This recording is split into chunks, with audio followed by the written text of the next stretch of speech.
കഴിഞ്ഞ 18 വർഷമായി സൗദി ജയിലിൽ കിടക്കുന്ന അബ്ദുൾ റഹീമിനെ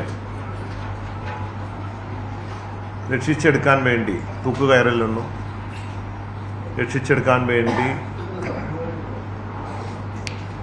ഞാനും പല സംഘടനകളും മനുഷ്യസ്നേഹികളുമൊക്കെ ചേർന്ന് നടത്തിയ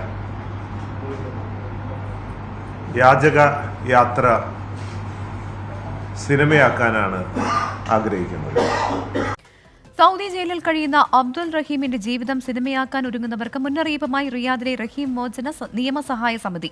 സൗദിയിലെ നിയമവ്യവസ്ഥയെ തെറ്റായ രീതിയിൽ വ്യാഖ്യാനിക്കുന്നവർ സിനിമയെടുക്കാനുള്ള നീക്കത്തിൽ നിന്ന് പിന്തിരിയണം. അനാവശ്യ ചർച്ചകൾ റഹീമിന്റെ ജയിൽ മോചനത്തെ ബാധിക്കുമെന്നും സമിതി ചൂണ്ടിക്കാട്ടി. അസ്സലാമു അലൈക്കും, welcome back to Visal media. ഞാൻ ഫഖ്റുദ്ദീൻ പന്താവ്. മലയാളികൾ ഒന്നടങ്കം ഒരുമിച്ച് നിന്നപ്പോ അബ്ദുൾ റഹീമിന്റെ മോചനത്തിന് വേണ്ടി 34 കോടി രൂപ എന്ന അത്ഭുത സംഖ്യ നമുക്ക് സമാഹരിക്കാൻ കഴിഞ്ഞു. ഇപ്പൊ കേൾക്കുന്ന ഒരു വാർത്ത ആ ഒരു റഹീമിന്റെ മോചനവുമായി ബന്ധപ്പെട്ട ഒരു സിനിമയാക്കാൻ പോകുന്നു എന്നാണ്. ബ്ലസി എന്ന ഒരു സംവിധായകനുമായിട്ട് ഈ കാര്യം സംസാരിച്ചിട്ടുണ്ടെന്നും റഹീമിന്റെ മോചനവും അതിനുവേണ്ടി ബോച്ച നടത്തിയ ഒരു യാചന യാത്രയും ഒക്കെ അടങ്ങുന്ന ഒരു സിനിമ രംഗത്തിറങ്ങാൻ പോകുന്നു എന്നാണ് ഇന്നലെ മലപ്പുറത്ത് ബോച്ച ഒരു പത്രസമ്മേളനത്തിൽ വെച്ച് പറഞ്ഞത്. കാരണം നിരപരാധിയായ ഒരു മനുഷ്യനെ സൗദി അറേബ്യ ഒരു കാരണവും ഇല്ലാതെ വധശിക്ഷയ്ക്ക് വിധിക്കുന്നു. എന്നിട്ട് 18 വർഷത്തിന് ശേഷം അവനക്ക് ഒരിക്കലും കിട്ടാൻ കഴിയാത്ത 34 കോടി രൂപ സമാഹരിക്കാൻ വേണ്ടി പറയുന്നു. അവർ ദിയാപണം കൊടുക്കാൻ പറയുന്നു. ആ ദിയാപണം മലയാളി ജാതി മത ഭേദമന്യേ മുന്നോട്ട് തരാൻ തയ്യാറാവുകയും അതിന് ബോച്ചെ 1 കോടി കൊടുത്തൊരു കാരണമാവുകയൊക്കെ ചെയ്ത ഇതൊക്കെയാണ് സിനിമയാക്കാൻ വേണ്ടി പോകുന്നത് എന്നാണ് ബോച്ചെ പറയുന്നത്. അതിനുവേണ്ടി നേരത്തെ ആടുജീവിതം എന്ന ഗൾഫ് മണലാരണ്യത്തിലെ നജീബിന്റെ കഥ സിനിമയാക്കിയ ബ്ലസിയുമായി സംസാരിച്ചിട്ടുണ്ട് എന്നൊക്കെ പറയുന്നുണ്ട്. സത്യത്തിൽ ഇങ്ങനെ ഒരു സിനിമയാക്കുന്നത് ഗുണമാണോ ദോഷമാണോ എന്നുള്ളത് റിയാദിലുള്ള റഹീമിന്റെ നിയമസഹായ സമിതി പറയുന്നത് ഇത് ഒരുപാട് ദോഷം ചെയ്യും. ദയവ് ചെയ്ത് ഇത്തരം ഒരു സിനിമാ നിർമ്മാണത്തിൽ നിന്ന് ഇതിന്റെ ആളുകൾ പിന്തിരിയണമെന്നാണ്. അതിന്റെ കാരണം അവർ പറയുന്നത് ഇതാണ്. ഇനി ഇവിടുന്ന് അങ്ങോട്ട് മുന്നോട്ടുള്ള ഒരുപാട് കാര്യങ്ങൾ ചെയ്തു തീർക്കേണ്ടതുണ്ട്. പല പേപ്പർ വർക്കുകൾ ചെയ്താണ്ട് അതിനുശേഷം ഗവർണറേറ്റ് ഓഫീസിൽ നിന്ന് അനുമതി തേടേണ്ടതുണ്ട്. കോടതിയിൽ നിന്നുള്ള വിധി വരേണ്ടതുണ്ട്. ഇനി ഒരുപാട് കടമ്പകൾ മുന്നോട്ട് പോകാൻ. അതിന്റെ മുമ്പ് തന്നെ റഹീമിനെ കുറിച്ച് സിനിമയും മറ്റുള്ള കാര്യങ്ങളൊക്കെ പിന്നീട് നമുക്ക് ആലോചിക്കാവുന്നതാണ്. അദ്ദേഹം നാട്ടിലെത്തട്ടെ എന്നാണ് നമ്മൾ ആദ്യം പ്രാർത്ഥിക്കേണ്ടത്. നാട്ടിലെത്തുന്നതിന് മുമ്പ് ഈ രാജ്യത്തിന്റെ വ്യവസ്ഥയും കുറ്റം പറഞ്ഞുകൊണ്ടൊക്കെ ഉള്ള വീഡിയോകളും സോഷ്യൽ മീഡിയ ആക്ടിവിറ്റിയിൽ നിന്നൊക്കെ മാറി നിൽക്കുക എന്നുള്ളതാണ്. അപ്പൊ ഈ ഒരു സിനിമ വരുന്നതോടുകൂടി ഇതിന്റെ പിന്നിൽ ഒരുപാട് ഗൂഢലക്ഷ്യങ്ങളുണ്ട്. ഈ ബോച്ച എന്ന് പറയുന്ന മനുഷ്യനാണ് ഈ എന്താ പറയാ റഹീമിന്റെ മോചനത്തിന് വേണ്ടി ഒരുപാട് രംഗത്തിറങ്ങുകയും അല്ലെങ്കിൽ എത്രയും ഒരു ഓളം ഉണ്ടാക്കാൻ ശ്രമിച്ചതൊക്കെ മറ്റേ ബോച്ച തന്നെയാണ്. അതിൽ നമുക്ക് ആർക്കും സംശയമില്ല. പക്ഷെ ബോച്ച ഇതൊരു സ്വന്തം ബിസിനസിന് വേണ്ടിയുള്ള ഒരു ടൂളാക്കി മാറ്റുന്നുണ്ട് എന്നുള്ളത് മുൻപത്തെ വീഡിയോയിൽ നമ്മൾ പരോക്ഷമായി പറഞ്ഞിരുന്നു. കാര്യങ്ങൾ ഏകദേശം അങ്ങോട്ടാണോ എത്തുന്നത് എന്നുള്ള സംശയത്തിലാണ്. കാരണം പത്രങ്ങളിൽ മിക്ക ദിവസങ്ങളും ബോച്ചേട്ടിയുടെ പരസ്യങ്ങളുണ്ട്. അവിടെയൊക്കെ റഹീമിന്റെ ഫോട്ടോ വെച്ച് 34 കോടി രൂപയും സമാഹരിച്ചിട്ട് നന്ദി എന്നൊക്കെ പറയുമ്പോൾ ഒരു പക്ഷേ ആളുകൾ തെറ്റിദ്ധരിക്കുന്ന രീതിയിലാണ്. കാരണം ഈ 34 കോടി രൂപയും ഉണ്ടാക്കിയത് ബോച്ചയാണോ? സാധാരണ എല്ലാ മനുഷ്യരും ലോകത്തിന്റെ പല ഭാഗത്തും സഹായിച്ചതോടൊപ്പം 18 വർഷങ്ങളായിട്ട് ഇതിനു വേണ്ടി നിയമരംഗത്ത് പോരാടുന്ന ആളുകളുണ്ട്.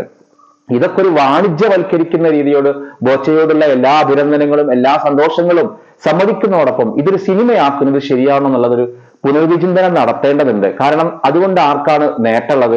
ഒന്നാമതായിട്ട് റഹീം മോചിതനായിട്ടില്ല. ഇനിയും ഒരുപാട് കടമ്പകളുണ്ട്.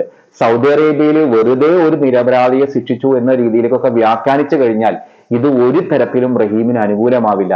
ഞാൻ രണ്ട് അഭിപ്രായങ്ങളെ പറഞ്ഞു. റഹീം എന്ത് വന്നാലും മോചനം വന്നതിന് ശേഷം നിങ്ങൾ സിനിമ എടുക്കാതിരിക്കുക എന്ത് വേണമെങ്കിലും ചെയ്യാൻ റഹീമിന്റെ പെർമിഷൻ ഉണ്ടെങ്കിൽ നടക്കാം.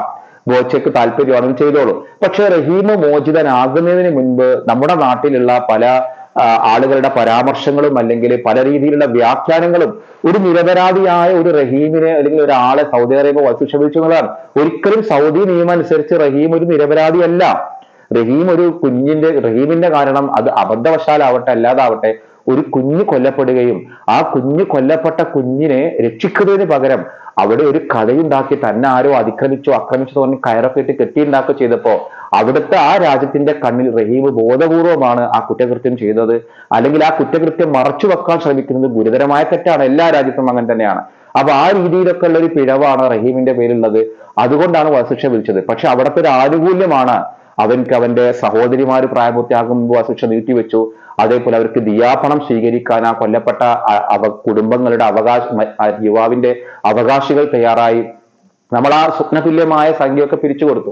അപ്പൊ സൗദി അറേബ്യയിലെ നിയമത്തെ അപഹസിക്കുന്ന രീതിയിൽ നമ്മൾ ഇവിടെ ഒരു സിനിമ എടുത്താൽ ആ രീതിയിൽ ഒരു പ്രചരണം നടന്നു കഴിഞ്ഞാൽ എന്താവും കഥ? അതൊരിക്കലും ഇവിടെ ഗൾഫിലൊക്കെ എന്ത് കുറ്റം ചെയ്താലും സ്വീകരിക്കാനും പണം കൊടുത്ത് രക്ഷപ്പെടുത്താനും ആളുണ്ട് എന്നൊരു ധ്വനി അതിലുണ്ട്. രണ്ട്, ഈ ഗൾഫിൽ കുറ്റകൃത്യം ചെയ്യുന്നവരൊക്കെ നിരപരാധികളാണെന്നും അവരെ രക്ഷിക്കാൻ ശ്രമിക്കുന്നുണ്ടെന്നും ഇപ്പൊ തങ്ങളുടെ രാജ്യത്തിന്റെ നിയമം പോരാ എന്നൊരു തോന്നലുണ്ടാവുകയും ഇതൊരു കാർക്കശ്യമായ രീതിയിലേക്ക് സൗദി അറേബ്യ നീങ്ങുകയും ചെയ്താൽ റഹീമിന്റെ മോചനം വേഗത്തിൽ സാധ്യമാവും. ഇപ്പോഴും ആ പണം കൊടുക്കാൻ പോലും കഴിഞ്ഞിട്ടില്ല.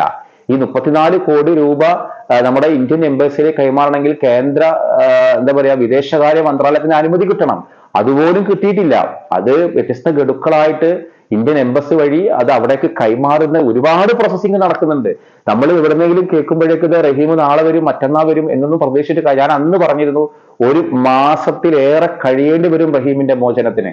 നമ്മൾ ചെയ്തത് നമുക്ക് ആരോടും ഒരു ഇതിനും വേണ്ടാത്ത ആരുടെയും പെർമിഷൻ ഇല്ലാതെ നമുക്ക് സമാഹരിക്കാൻ കഴിയുന്ന 34 കോടി രൂപ എന്ന സംഖ്യ നമ്മൾ സമാഹരിച്ചു. ഇനിയാണ് ദുർഘടം കഴിഞ്ഞ മാർഗങ്ങൾ. ഇത് വിദേശകാര്യ മന്ത്രാലയത്തിന് അനുമതിയൊക്കെ കിട്ടി. ഇതെന്താണ് ഇത്ര വൈകുന്ന? ഒരു പക്ഷെ തെരഞ്ഞെടുപ്പ് ആയതുകൊണ്ടാണോ? ഇത് നീണ്ടുപോകുമോ? കാരണം തെരഞ്ഞെടുപ്പൊക്കെ വരുന്നുണ്ട്. പിന്നെ പുതിയ മന്ത്രിസഭ വരേണ്ടി വരും. അതിന്റെ അനുമതി എനിക്ക് അറിഞ്ഞൂടാ. അത്തരം ഒരുപാട് നൂലാമാലകൾ വരുന്നുണ്ട്. പിന്നെ അത് കോടതിയിലെത്തി, കോടതി 1 മാസത്തെ അപ്പീലിട്ട് ആ അപ്പീൽ ആർക്കും ഒബ്ജക്ഷൻ ഇല്ലെങ്കിലാണ് വധശിക്ഷ സുപ്രീം കോടതി റദ്ദാക്കുന്ന നടപടി. അപ്പോഴേക്കും 1.5 മാസം എടുക്കും. അപ്പോഴാണ് നമ്മൾ ഇവിടെ അല്പന്മാരുടെ പോലെ ഈ സൗദി അറേബ്യ ഒരു നിരപരാധിയായ ഒരാളെ വധശിക്ഷ വിധിക്കാണ്. ഇത് രക്ഷിക്കാൻ മലയാളി ഇറങ്ങി. എന്നിട്ട് അതൊരു സിനിമയാക്കാം. ഏതായാലും ആ സിനിമയാക്കുന്നതിനോട് ഇപ്പോ റഹീം മോചിക്കുന്നതിന് മുൻപ് ഒരു സിനിമയാക്കുന്നതിനോട് എന്തായാലും അത് റഹീമിന് ദോഷമായിട്ട് വരുന്നത് ഞാൻ മനസ്സിലാക്കിയിട്ടുള്ളത്. ഇനി പ്രേക്ഷകർക്ക് എന്താണ് മനസ്സിലായെന്നുള്ളത് കമന്റ് ചെയ്യാം. അതോടൊപ്പം ഈ സിനിമക്കാർക്ക് എന്ത് റോൾ അതിലുള്ളത്? ഈ റഹീമിന്റെ മോചനത്തിന് വേണ്ടി കോടികൾ വാങ്ങുന്ന സിനിമക്കാരുണ്ടല്ലോ നമ്മുടെ നാട്ടിൽ. ഏതെങ്കിലും ഒരാള് ഒരു റഹീമിന് വേണ്ടി ഒരു പോസ്റ്റർ ഇടുകയോ ഒരു അഭ്യർത്ഥന നടത്തുകയോ ഒരു 100 രൂപ എങ്കിലും സഹായിക്കുകയോ ചെയ്തിട്ടുണ്ടോ? എന്നിട്ട് എന്തിനാണ് ഈ നിർമ്മാതാക്കളും അതിന്റെ ആളുകളൊക്കെ അതിൽ അഭിനയിച്ച് പൈസ ഉണ്ടാക്കുന്നത്? അതിൽ ആപ്പ് വഴി 30 കോടി രൂപ ആപ്പ് വഴിയാണ് തുടങ്ങുന്നത്. ഒരുപാട് രാജ്യത്തുള്ള ഒരുപാട് ആളുകൾ സഹായിച്ചതൊക്കെ അതിൽ പേര് കാണാം. ഇപ്പോ 10, 15, 20 കോടി രൂപ വാങ്ങുന്ന മോഹൻലാൽ ഉണ്ട്, 15 കോടി രൂപ വാങ്ങുന്ന മമ്മൂട്ടി ഉണ്ട്, 10 കോടി രൂപ വാങ്ങുന്ന ഫഹദ് ഫാസിൽ ഉണ്ട്, 4 കോടി രൂപ വാങ്ങുന്ന ദുൽഖർ സൽമാൻ ഉണ്ട്, 1 കോടി രൂപ വാങ്ങുന്ന നിവിൻ പോളി ഉണ്ട്. ഇങ്ങനെ ടൊവിനോ തോമസ്, ഇങ്ങനെ ഒരുപാട് ആളുകൾ 90 ലക്ഷം വാങ്ങുന്ന ആളുകൾ. ഇവരൊക്കെ നമ്മളെ എല്ലാ സിനിമാ നടന്മാരും കോടീശ്വരന്മാരാണ്, സമ്പന്നന്മാരെന്ന് പറയുന്നില്ല. ഇനി ഇവരുടെ നിർമ്മാണ മേഖലയിലുള്ള ഒരുപാട് പേരുണ്ട്. അപ്പോൾ സിനിമക്കാർക്ക് തങ്ങളുടെ കീശ വീർപ്പിക്കാനും നമ്മളെ എന്റർടൈൻമെന്റ് ചെയ്യാൻ വേണ്ടിയിട്ട് കുറെ വളവളാന്ന് പറഞ്ഞിട്ട് ഇന്റർവ്യൂ കൊടുക്കാനും അല്ലാതെ സാമൂഹിക പ്രതിബദ്ധത എന്നൊന്നും ഉണ്ടെങ്കിൽ അവർ ചെയ്യണ്ടേ? ഇപ്പൊ ബെന്യാമീന്റെ ആട് ചെയ്ത സിനിമയാക്കി. ആ സിനിമയാക്കിയ നജീബിന് പൃഥ്വിരാജും AR റഹ്മാനും ഒക്കെ വളരെ വലിയ ലക്ഷങ്ങൾ സഹായിട്ട് കൊടുത്തു എന്നുള്ളത് ഇന്നലെ നജീബ് പറയണ്ടായി. അപ്പോ ഇവിടെ അങ്ങനെ ഇവരൊക്കെ സിനിമക്കാരും സഹായിക്കുന്നില്ല എന്നോ ചാരിറ്റി ചെയ്യുന്നില്ല എന്നല്ല ഞാൻ പറയുന്നത്. അപ്പൊ മമ്മൂട്ടിയെ പോലെയുള്ള ഒരു നടൻ ഒരുപാട് ചാരിറ്റി ചെയ്യുന്നുണ്ട്. അത് ഇതിന് തന്നില്ല എന്ന് കരുതിയിട്ട് അവൻ ചാരിറ്റിക്കാരൻ അല്ലാതാവുന്നില്ല. പക്ഷേ ഈ ഒരു റഹീമിന് വേണ്ടി പോസ്റ്റർ ഇടെങ്കിലും ഒന്ന് സഹായിക്കൂ എന്നൊക്കെ അവരെ പോലെയുള്ള ഒരുപാട് വൈഡായിട്ടുള്ള ആളുകളിലേക്ക് എത്തുന്ന ആളുകൾ ചെയ്തിരുന്നെങ്കിൽ എന്ന് നമ്മൾ ആഗ്രഹിച്ചു. അപ്പൊ അത്തരം ഒരു രീതിയിലേക്ക് സിനിമക്കാര് ആത്മാർത്ഥമായിട്ടല്ല, അവർക്ക് അവരെ വെച്ച് കാശുണ്ടാക്കുക എന്ന് മാത്രമേ ഉള്ളൂ. കാരണം അത് നജീബിന്റെ ആട് ചെയ്തെന്ന് പറഞ്ഞ ആ ഒരു അനുഭവം സിനിമയാക്കിയവനെ മനസ്സിലായി. ആടുകളുമായി രതിയിൽ ഏർപ്പെടുന്നു എന്ന് പറഞ്ഞിട്ട് കഥ എഴുതിയ ബെന്യാമിൻ തന്നെ വിവാദം ഉണ്ടാക്കി. നജീബ് ആകെ നാണം കിട്ടുന്ന ഒരു സാഹചര്യമൊക്കെ ഉണ്ടായി. അപ്പൊ സിനിമയാക്കുക എന്നുള്ളൊരു പ്രവൃത്തി ഇപ്പൊ വേണം. ബോച്ചയ്ക്ക് ഇത് ഓരോ ബിസിനസ്സാണ്. ബോച്ച ഓരോ ദിവസവും നറുക്കെടുപ്പ് നടത്തി 3 ലക്ഷം ഇന്നാളടിച്ചു എന്ന് പറഞ്ഞ് പത്രങ്ങൾ ഇന്നും പരസ്യങ്ങളുണ്ട്. അയാൾക്ക് ഇറക്കിയ കാശ് അയാൾ തിരിച്ചു പിടിക്കും. പക്ഷേ അത് റഹീമിന്റെ ജീവിതം കരുവാക്കരുത് എന്നുള്ളതാണ് എനിക്ക് തോന്നിയിട്ടുള്ളത്. കാരണം ഇനിയും ആ മനുഷ്യൻ മോചനം എന്നുള്ളത് ഉറപ്പായിട്ടില്ല. ഇത് സൗദി അറേബ്യയാണ്. ഇപ്പൊ ചില ആളുകൾ സൗദി അറേബ്യയിലെ നിയമങ്ങളെ കുറ്റപ്പെടുത്തി സംസാരിക്കുന്നുണ്ട്. ഓരോ രാജ്യത്തിനും ഓരോ നിയമങ്ങൾ ഉണ്ടാവും. ആ രാജ്യത്ത് ജീവിക്കുമ്പോൾ ആ നിയമങ്ങളെ ബഹുമാനിക്കുക അല്ലെങ്കിൽ അതിനെ സ്വീകരിക്കുക എന്നുള്ളതാണ് സാമാന്യമായൊരു നിയമം. ഇപ്പോൾ വേൾഡിലൊക്കെ യാത്ര നടത്തുന്ന ആളുകൾ ഓരോ രാജ്യത്തും ഓരോ നിയമ സംഹിതകളല്ലേ. ഇപ്പൊ നമ്മുടെ രാജ്യത്തിന്റെ നിയമങ്ങളെ നമ്മുടെ ഒരു ജനാധിപത്യ രാജ്യമായതുകൊണ്ട് നമുക്ക് വിമർശിക്കാം. പക്ഷെ ഇവിടെ ജീവിക്കുമ്പോൾ ഇവിടുത്തെ നിയമങ്ങളെ ഉൾക്കൊള്ളണം. അതിനെ സ്വീകരിക്കാൻ തയ്യാറാവണം.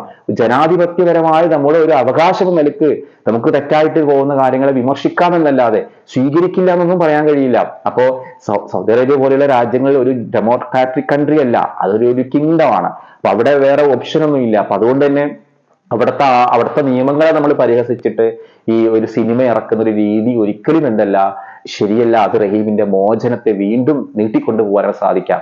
അപ്പൊ അതുകൊണ്ട് തന്നെയാണ് ഈ നിയമസഹായ സമിതി റഹീമിന് വേണ്ടിയുള്ള റിയാദിലെ നിയമസഹായ സമിതി ഇങ്ങനെ ഒരു ആവശ്യം ഉന്നയിച്ചിട്ടുള്ളത്. ബോച്ച പറയുന്നത് വീട്ടുകാരുടെയൊക്കെ സമ്മതത്തോടെ സിനിമ എടുക്കുന്ന ഒരു പക്ഷെ ഇതിന്റെ നിയമപരമായ കാര്യങ്ങൾ അറിയാതെ ഒരു പക്ഷെ അവർ സമ്മതിച്ചാൽ അത് റഹീമിന് സമ്മതിക്കാൻ സാധ്യത ഇല്ലാതാണ് ഞാൻ മനസ്സിലാക്കുന്നത്. ഏതായാലും നിങ്ങൾക്ക് എന്താണ് തോന്നുന്നത്? ഇതൊരു സിനിമയാക്കുന്ന നല്ലതാണോ ചീത്തതാണോ? അപ്പൊ ആടുജീവിതം എന്ന് പറയുന്ന നജീബിന്റെ അനുഭവം സിനിമയാക്കിയപ്പോൾ ഒരുപാട് പേര് അനുഭവം കണ്ടു. അതൊരു അറബികൾ മുഴുവനും ഇത്ര ക്രൂരന്മാരാണെന്നുള്ളൊരു ഒരു തോന്നലും ഉണ്ടാക്കാൻ കാരണമായി. ഇനിയിപ്പോ റഹീമിന്റെ സിനിമയാക്കാൻ റഹീമും വീട്ടുകാർ സമ്മതിക്കുകയാണെങ്കിൽ നമുക്കൊന്നും പറയാനില്ല. പക്ഷെ അതൊക്കെ മോചനത്തിന് ശേഷം ചിന്തിക്കേണ്ട കാര്യമാണ്. ഇപ്പോ അത്തരം ടോക്കുകളും രീതികളും റഹീം ഒരു നിരപരാധിയെ സൗദി തൂക്കിക്കൊല്ലാപിടിച്ചു എന്നുള്ള രീതിയിലുള്ള സംസാരങ്ങളും ഒക്കെ അബദ്ധങ്ങളാണ് സൃഷ്ടിക്കുക.